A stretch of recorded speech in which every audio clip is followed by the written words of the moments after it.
তো ট্রেনে যা ওঠে তাই খেতে, সে ছোলা হোক, বাদাম হোক, লজেন্স হোক, শশা হোক, যা ওঠে তাই মনে খাই।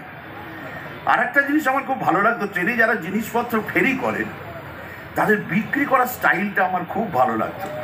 ভোরবেলা থেকে শুরু হয়ে যায়, ভোরবেলা যেরকম ভৈরব রাগ হয় না, ঠিক তেমনি ভোরবেলা ট্রেন গিয়ে যেই না একটা স্টেশনে লাগলো অমনি দেখবেন শুরু হয়ে যাবে চায় চায় চা, এই দিয়ে দিন শুরু। এরপর বেলা বাড়লে এক একজন ফেরিওয়ালা এক এক রকম স্টাইলে এক একটা জিনিস বিক্রি করতে আসে। এক একজন তো কি বিক্রি করছে সে প্রথম থেকে ধরতেই পারবেন না, এমনই বিক্রি করার স্টাইল কিছুতেই ধরা যায় না।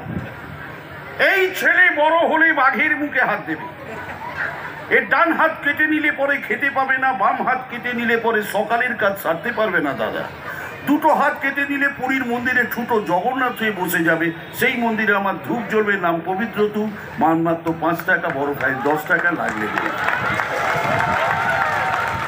মানে সে এমন জায়গা দিয়ে শুরু আর এমন জায়গায় গিয়ে শেষ ধরতে পারবেন। আবার এক একজন তো চমৎকার ছড়া কাটে।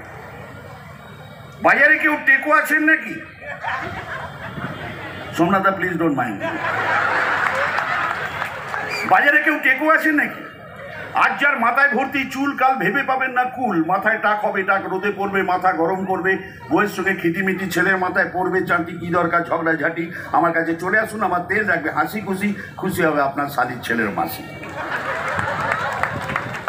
তো সেই রেলের চাকরিতে ইস্তফা দিয়ে আপনাদের খরাজ আপনাদের সামনে। আমি একদম গ্রামের ছেলে, গ্রাম থেকে মনে অনেক আশা নিয়ে কলকাতা শহরে এসেছিলাম আপনাদের অভিনয় করে আনন্দ দেব।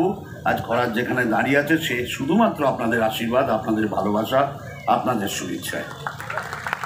জানেন আমি প্রতিদিন